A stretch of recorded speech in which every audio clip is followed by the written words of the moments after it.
Welcome to the JAMODI podcast. We are all surrounded by amazing coaches and leaders.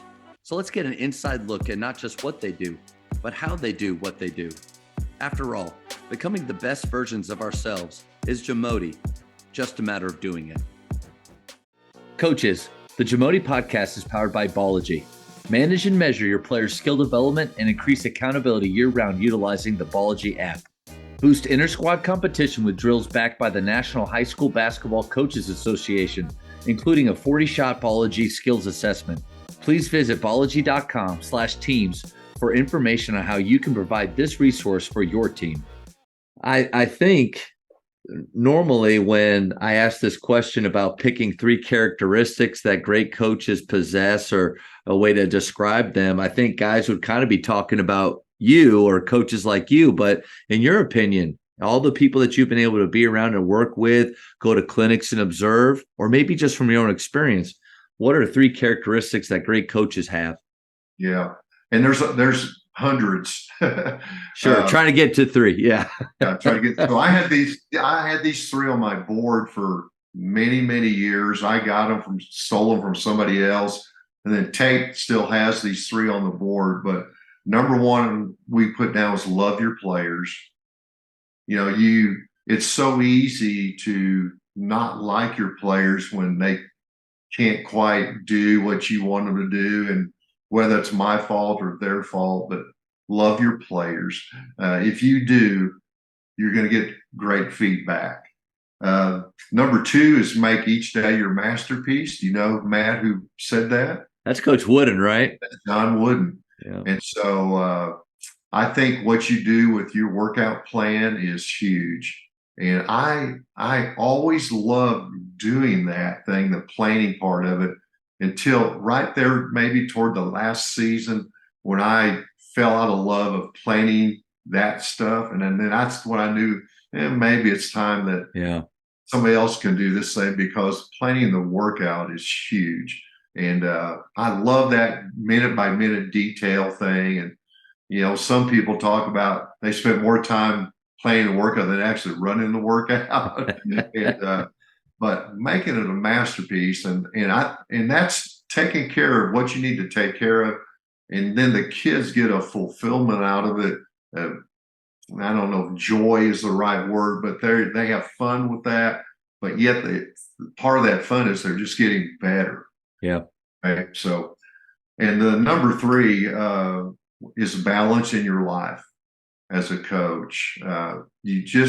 You can get so wrapped up into wins and losses, and that make sure and I want to go to this later on in another question, but make sure you have balance in your life and that you're doing what you need to do off the court as well as on. So taking care of your family and let's go right into that, Coach, because I think I would like to. You nailed it right there with balancing coaching and your life, and how difficult that is for so many coaches, me included. Where, you know, am I the kind of guy where my attitude is all about the win and loss column or the way that we execute it, or so? Yeah, if you don't mind, go right into that. Yeah. Well, you know, my 3 things that that was characteristics of a great coach. Sure. I don't know if this is 3 things. You've seen this. This is my priorities, or my priorities year in, year out, was God is first, family is second, and your career or basketball is third. And those things are all intertwined. I mean, they're right there mixed in, but you have to have those priorities in order. It's, for me personally, to have a long career, and I have one that's full of joy and many friends. And, you know, some of my top rivals were my best friends, you know, and so to have that, you have to have God first. And then you got to take those things you learn from the Lord and raise a family and treat your wife the right way. And so you got to take care of that. That's got to be number 2. And then number 3 can be your career. And a lot of us men and women are so driven that a lot of times you put number three first, and then things start to go bad. And so, anyway, priorities in life. I mean, you can talk about that as long as you want, but Yeah. for me, and you know where I got that? Morgan Wooten. Hmm. When I was reading back when I first started my career, I was reading. I think the first book I ever read was Bob Cousy, and then I read Dean Smith, and I read Morgan Wooten in there somewhere, and when I received a Morgan Wooten Award in Chicago one year, and he was at that presentation, and I took that book. I said, you know, God first, family second. I said, Coach Wooten, this is what I got most out of your book. Wow. And so that made a huge impact on me. And so that is when I go speak at clinics, that is my number one message. So don't overlook those things. So simple, but yet so important on how you treat kids, how you treat others, Yeah. and how you live your life. So anyway, It's such a great point of whether it's coaching or any career. I think we're guilty of at times. If I can just get this part good, then my family life will get good. I'll start going to church again. I'll start reading my Bible again. And it's just completely backwards. The best times in my life and the times where I have the most clarity in my mission, my purpose is when I'm in the Word. So I'm hearing His voice, and then I'm prioritizing my wife. Jana feels like she's more important than basketball. And then I've got the rest of the time to pour into these guys, but like keep it where it's supposed to be. But you had a small little nugget. You said they are blended together. yeah. And I think the idea that you've got to strictly separate them, that's going to be hard when you're all in like you are. Oh, just like you, Matt, I want my players to know that I'm a Christian, and but hey, we're in this thing. We're going to be as good as we can be, and we're going to win. We're going to do our very best to win a state championship or whatever. But here's my priorities in life, and here's how we're going to go about doing it. And I can't remember the name of that book. Did you ever read that book? It was about a high school boys coach in Kentucky, maybe. I think it was a fictional book, but he had his priorities backwards, and he had so much pressure on being successful that the family fell. He lost his faith fell behind, and well, the guy that set him straight in this book was the school custodian. He called him into his office one time. Do you know that book? And I can't remember the name of that book, but it went right hand in hand with what we're talking about. And so it's neat to see that. I feel like it sounds like a John Gordon book. I feel like that's something that he John would Gordon. do. But you could see him doing something like that for sure. Yeah, I love that guy. Yeah. I do want to go back to your three things, especially the first two. Loving your players, and I do like that you mentioned a little bit of the difference between love and like, and I think the reminder for me is, do I look back on a team or a season more fondly because they won or they executed? And the opposite of, I look back with not disgust, but less pleasure in the overall experience because we didn't win as much? Or can we get beyond that by, I think, having the approach of loving them and then really setting those expectations of, were they coachable? Were they great teammates? Did they exceed expectations, or that dreaded word, coach, that dreaded word, potential? But when you maximize that, like, I don't know, I think that helps when you're actually focused on loving them and not teeter-tottering back and forth with like. Yeah. Well, hey, if I skip ahead to a question, let me go right into that right here. Do it, Coach. This is yeah. But when you love your players, or your players sense that, or they sense that you like them, maybe the word like, or they know that you respect them, you're going to get their best back from them. But my experience is, if there is something in there where that's not jiving, and they flat don't like you, you're not going to get their best from you, and your culture is going to suffer. And so it's not like, Matt, like, hey girls, I love you every day. It wasn't necessarily like that, but it's the way I treated them, and the way in my mind. I mean, I wasn't.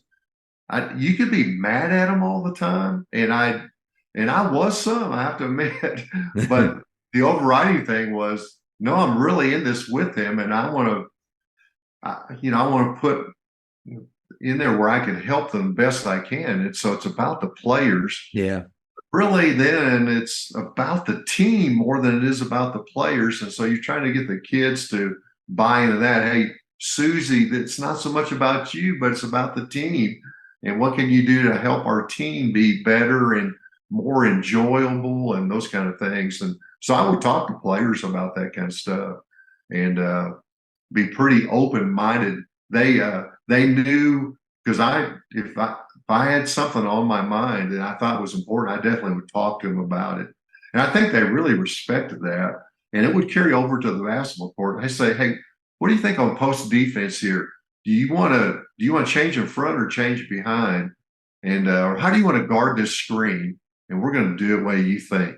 And so really, there's a lot of different ways to skin a cat in coaching. And so sometimes we do it the way the players wanted to do it, and not always. And Sure. I was pretty strict. And when I grew up in an era where you had Bobby Knight and those it wasn't just Bobby Knight, it was all the coaches back then. That's how I grew up. That military background in a little bit, yeah. And so I had to watch myself, because I didn't,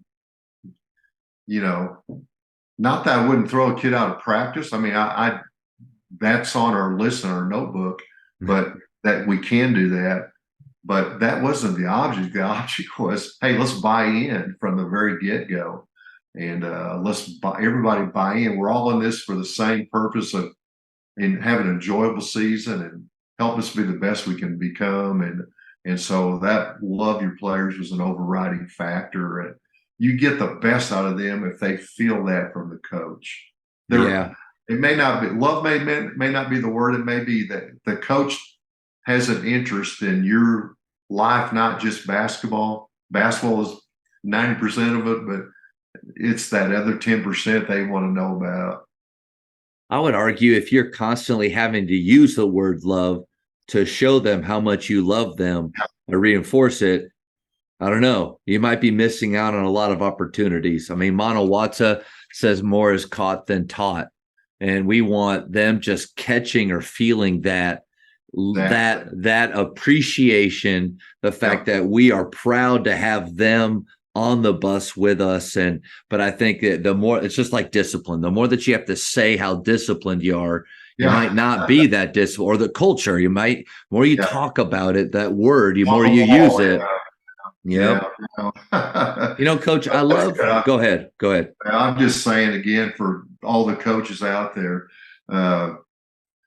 we don't have to go home frustrated night after night because something went bad in practice. I mean, hey, let's get it taken care of. Let's work on it, have it ready for the next day, but go home and love your family and enjoy that time together, because you go home at 6 o'clock at night, and those kids, you have young kids, they're not going to be up that much longer. So those 2 or 3 hours, man, you do put everything into them just like you do your team.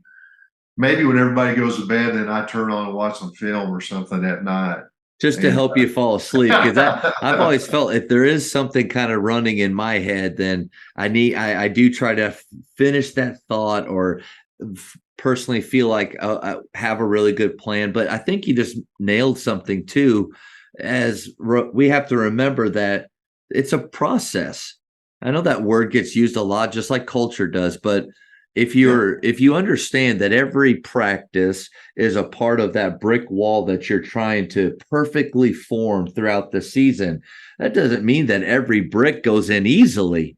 sometimes you don't get all the work done that day, but then instead of being frustrated, like you said, the beauty is until you lose or like you win it all, then it's over. You have another opportunity. So I think that to me has helped me stay more sane of when a practice is done and golly, I just don't feel like we're where we're supposed to be. Good news, fellas. And like you said before, you talk to them about those ideas in your head. Listen, today I didn't think we were as sharp in this area as possible, but tomorrow we'll dedicate a little bit more time. You let them off the hook, you let yourself off the hook, and you go home and breathe. But I think you nailed it there. Yeah. Well, I know you have a lot of things to talk about, but no, you're good. And that thing, I tell you, if coaches can just get that, and that's a huge thing. That's better than maybe any offense you can run or whatever. I mean, just understand. Don't beat yourself up. They talk about mental health a lot of times nowadays, and just learn from your mistakes and don't beat yourself up because we're all going to make mistakes. The very best. Talking about books, Seth Davis wrote a book on John Wooden, the most recent one. I read through that, and it went season by season, and every season there was frustration for John Wooden. And so that book was thicker than mine. He coached a long time, and I think his only losing season maybe was his first year coaching high school ball, and then he coached college after that. But even the great teams, when he went through that great run and won all those national titles, there was crap every year. And so that encouraged me, inspired me that, hey, even the greatest coach, the greatest program, there was stuff and like we're going through here. And anyway, that was good. So I wanted to make sure that came out in our book. Yeah. So anyway. And what a great point. I mean, we're constantly talking to our players about not comparing to others. Comparison is the thief of all joy. But I don't know, Coach. I find myself comparing to other coaches. It's social media or all these things. Like everybody's just putting their best self out there. Like nobody's talking about the horrible practice or the parent email they just got. Nobody's airing that. So you can fall into this trap of thinking that God, it's only you. You're the only one. And then thankfully guys like you are, and anytime you mentioned those relationships that you had with your biggest rivals or nemesis in coaching. But I think it is important for us to have those relationships, share those tough times that you're going through, because what you'll realize is that even a guy with 1,400 wins and 19 state championships had those moments. Even John Wooden had those moments. So you know what? That as a head coach at a 5A TAP school that not many people care about, like the grand scheme of things, it's okay. It's okay. Yeah. Hey, do the best you can and try to plan and prepare as well as you can. Yeah. Try to keep it simple, but then get those kids to execute, and I mean that's why you practice. Yeah. And I have to admit, I love practice. I had that plan I've been working on, and I just love practice. And we had some bad workouts along the way, obviously, with all the work. In fact, in my situation, all my teams, we had fourth period athletics, Matt. So we had a 45-minute workout then, and then we went after school when the season was in the season, so we went for another hour and a half. And so did you like that? I did, but you just have to be careful you don't wear them down. Yeah. I liked it a lot because we could fundamentals during the period, and then after school is all my team stuff, basically. We'll talk about that maybe a little bit more here in detail, but I love that because we could do skill development. Of course, back then it was called fundamentals, and now we've taken it to a little different individual skill development. But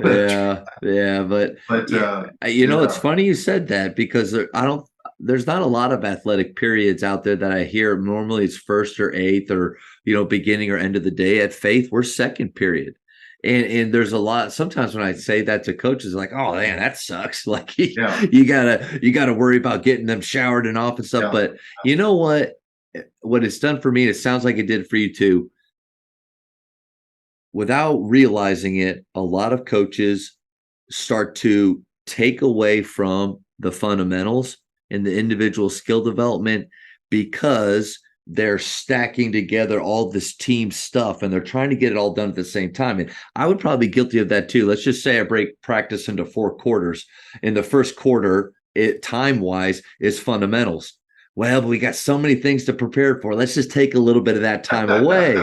For us, and probably for you the same way, Yeah. we get 43 minutes every day, and all year long, that is individual skill work.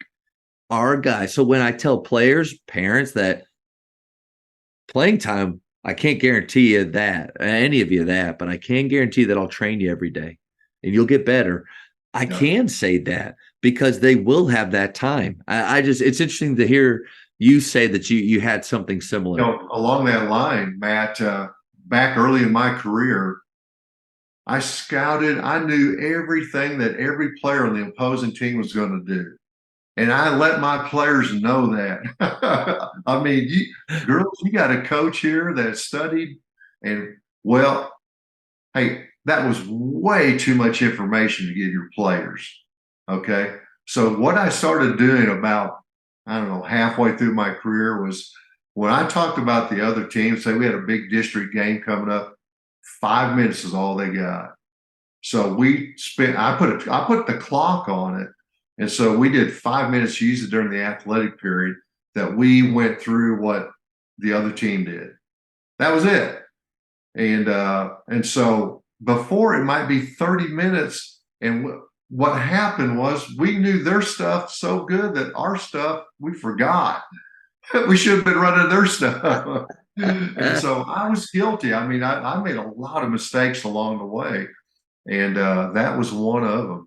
Coach, I love that you went into that. I really do, because it is something that, you as a high school player, I played for Tommy Thomas, the legendary Tommy Thomas. So I learned from him. Then I played for Dave Bliss, and golly, he would give us a pamphlet of things to know before every opponent. And then the guys I worked for, like, we would have pretty in-depth scouting reports. And so I got to Faith and started to do the same thing. You know what I realized is like I would spend a lot of time on those, but what was the information in those that they really needed to know?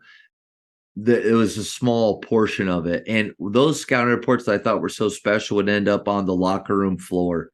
And I didn't really know how much the guys were putting into it. And on top of it, when, like you had said, keep your style or idea simple. The more simple we got, the more it just turned out to be, it's about what we do more than really about what they do. And so again, the alignment, I think with where you got to there, I understand that. Yeah. Yeah. Well, you learn a lot along the way, and you change a little bit. And a lot of coaches say, well, I can't tell much difference between you early and later in your career. Maybe you've got it a little easier, because I had some long workouts before the UIL had that 8 hours. I was working them, man. I loved it. And I was, do you think it's better? Do you think it's better now where we're trying to do more in less time? Okay. I think it's better now as far as Matt. When I first started coaching, I was so in love with the game. I worked them out Christmas Eve, which now at least they put a 5-day limit in there. You can't do that anymore. I can remember some 3-hour workouts, man. I was going strong, but the kids were over there. You're living the dream. And they were probably like me at the Colony gym. The doors on one of the baselines, there was some glass that went out to the outside where you could see, and we could tell because there's no clock in the gym. But as the light got dimmer and dimmer out there, we knew, golly, it's getting late, right? A couple of years ago, I went down to watch Chris Beard work out Tech. They had just been on some type of a retreat, and so hadn't touched the basketball in a couple of days. So they came back, and a bunch of us went down to watch him work out. Well, we stayed the whole thing, and it was about a 4-hour workout, Matt. So there are guys that are still going strong like that. But still, we got to get in on that certain day. We got to feel good about it. But I think a good challenge for us from year to year is to look back over your practice plans and see if there's fluff that you can take out. What things are you doing? Because there is this Micah Lancaster is one of my favorite skill coaches out there, and he does use some accountability tools that some people don't like. I get it, and I'm my brain goes that way with how he thinks. But what he says about a skill is that once you've taught it and they've mastered it, you don't necessarily have to keep going back to it again and again. Maybe it shows up in other areas in different ways. But I think defensively, I was guilty of that early on. Like, we're going to continue to drill these basic actions again and again, instead of taking that time and maybe just putting them more in a live situation where they're still doing that action. But what could we do? We could shave 5-10 minutes off the plan doing that. When you get down to the end of the season, what a breath of fresh air when you cut your workouts back. Those kids are, let's say you work them out for an hour instead of an hour and a half, or maybe you work them out 45 minutes instead of an hour, whatever it is. It's like a breath of fresh air. And they fly through workout. They do a great job. And their energy is good. And so that's stuff we can learn, throughout. That's a good point. Yep. And I think it goes back to make each day your masterpiece. I wrote down after that, I wrote down honor their time. Because I think part of it is, as great as our practice plan is, Tyler Costin said, they are most likely thinking about where they're going to eat after, and there's nothing wrong with that. Like, and I had an AD one time, I thought it was great. He said, Matt, you got to remember, we're the weirdos.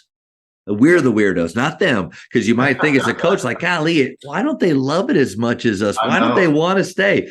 Coach, you and I are the weirdos, not them. That's one of the principles I put in my book, and I learned players don't necessarily want to win a state title as much as the coach. Players want to win, but it's not the coach. It can be an overriding thing. And so you have to be careful and understand that too. They're not going home. And I'd ask my players the next day, hey, did y'all see LeBron play last night? Did you see how low he was getting on his drives? Coach. Yeah. The Bachelor was on, last night. LeBron who? Yeah. I had Krzyzewski one year. I was at a clinic where he spoke. Had him write a team. I had him write a little note to my team, Lady Eagles, and he said, "Work hard and good luck to the Canyon Lady Eagles," something like that. It's really, awesome to have him do that. And I took it back. The players didn't even know who Krzyzewski was. You're like, you have it, in a frame and everything. I had a frame. That's right. Thank you for checking out today's episode. Please take a moment to subscribe to this podcast, share it with your fellow coaches, and find us on social media for what's coming up next on the JAMODI podcast. It's just a matter of doing it.